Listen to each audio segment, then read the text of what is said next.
Tamil Nadu, and M.K. Alagiri, the eldest son of late Chief Minister M. Karunanidhi, is discussing the idea of launching a political party with his supporters as the Tamil Nadu is gearing up for assembly polls due in May. This even as his younger brother, DMK Chief M.K. Stalin, is aggressively strategizing to not miss the bus to become the Chief Minister as in 2016. Well, let's go across to Sam Daniel now for more. And Sam, so tell us more about Alagiri's plans, and so far it's only speculation. What has he told you?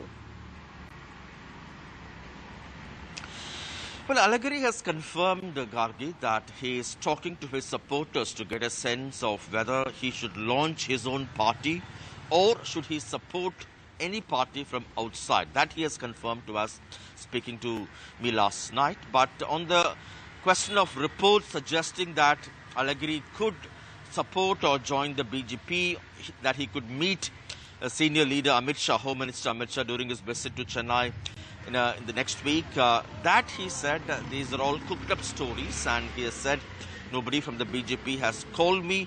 Why would the Home Minister meet me? That's what he has said. But a few BJP sources say they cannot rule out this possibility, the possibility of Alagiri meeting Amit Shah during his visit next week. Alagiri was once a strong man. The southern part of Tamil Nadu used to be his passion. He had a strong connect with the grassroots workers, and he ensured several electoral victories for the DMK. And when he had trouble with the DMK, he had also ensured that the party electorally suffered. But over the years, Gargi, M.K. Stalin has put his own loyalists in various positions across southern Tamil Nadu. He is completely in control of the party.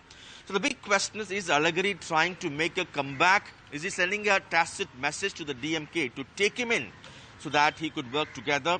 Or is he trying to put M.K. Stalin in trouble, particularly when he's aggressively strategizing to become Chief Minister in the upcoming, winning the upcoming state elections? Certainly, if we go by the other theory, supporting the M.K. Alagiri, supporting the BJP, Alagiri may not be able to win, but he may be able to at least help BJP split DMK votes to a certain extent. But the DMK sources say they are not perturbed.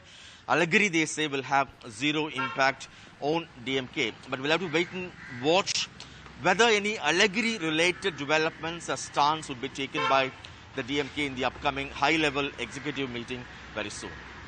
All right, Sam. And Sam, so this election will see many new players in the elections in the state. And as you said, so far what the DMK sources are saying that they're not perturbed. But is this just bravado? As you said, Alagiri does have a very strong base in the southern part of the state.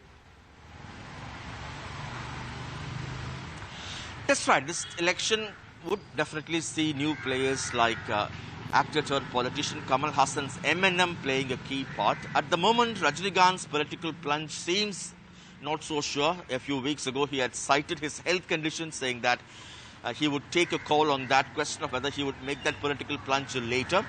And this is the first election, Gargi, after the death of two icons, Karunanidhi and Jayalalitha.